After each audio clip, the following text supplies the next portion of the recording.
August 13వ తేదీ అంతర్జాతీయ అవయవ దాన దినోత్సవంగా జరుపుకుంటూ ఉన్నారు. ప్రపంచంలో వివిధ దేశాలను పరిశీలిస్తే భారతదేశం అవయవ దానంలో అట్టడుగు స్థానంలో ఉంది. ప్రతి 10 లక్షల మంది ప్రజల్లో 0.65 మాత్రమే అవయవదానం ఇవ్వటానికి సిద్ధంగా ఉన్న దాతలుగా ఉన్నారు. అదే ప్రపంచంలో స్పెయిన్ లాంటి దేశాలు, అమెరికా, ఆస్ట్రియా, క్రొయేషియా ఇలాంటి అనేక దేశాల్లో 30 మంది, 40 మంది, 50 మంది దాతలు ప్రతి 10 లక్షల మంది జనాభాలో అలా కొనసాగుతూ ఉన్నారు. చాలా దేశాల్లో ఎంతమంది దాతలు ముందుకు వస్తున్నారో అంతమంది అవయవం అవసరమైన వాళ్ళు కూడా సిద్ధంగా ఉండటం వలన అవయవ దానం లేకపోవటం వలన మరణించే పరిస్థితి లేని పరిస్థితి ఏర్పడింది. కానీ భారతదేశంలో ప్రతి సంవత్సరం 5 లక్షల మంది దాకా అవయవ దానం దొరక్క, వారికి కావలసిన అవయవాన్ని దానం చేసేవాళ్ళు లభించక చనిపోతున్న పరిస్థితి. ప్రతి 10 నిమిషాలకి ఒక రోగి అవయవ దానం కోసం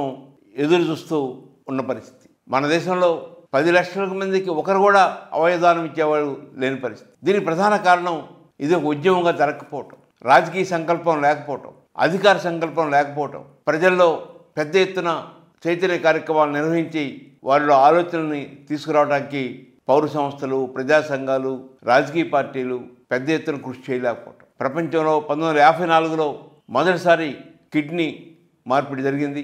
జోసెఫ్ ముర్రే అనే అతను, ఆ డాక్టరు కిడ్నీ ట్రాన్స్ప్లాంటేషన్ చేశారు. ట్విన్స్గా ఉన్న డొనాల్డ్ లీ హరిన్ అనే వ్యక్తి తన ట్విన్ బ్రదర్కి కిడ్నీని దానం చేశాడు. అది ప్రపంచంలో మొదటి దానంగా పరిగణిస్తాం. ఈ అవయవ దానం వలన కిడ్నీ, ఊపిరితిత్తులు, కళ్ళు వీటితో పాటు దాదాపు 7-8 రకాల దానాలు చేయొచ్చు.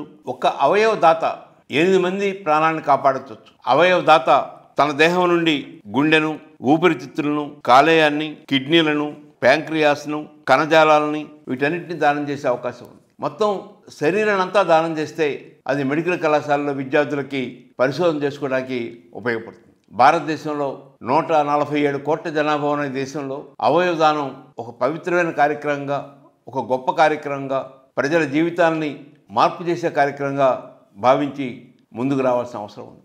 అలాంటి దాతృత్వం పెరగాలి, ఆ చారిటీ పెరగాలి.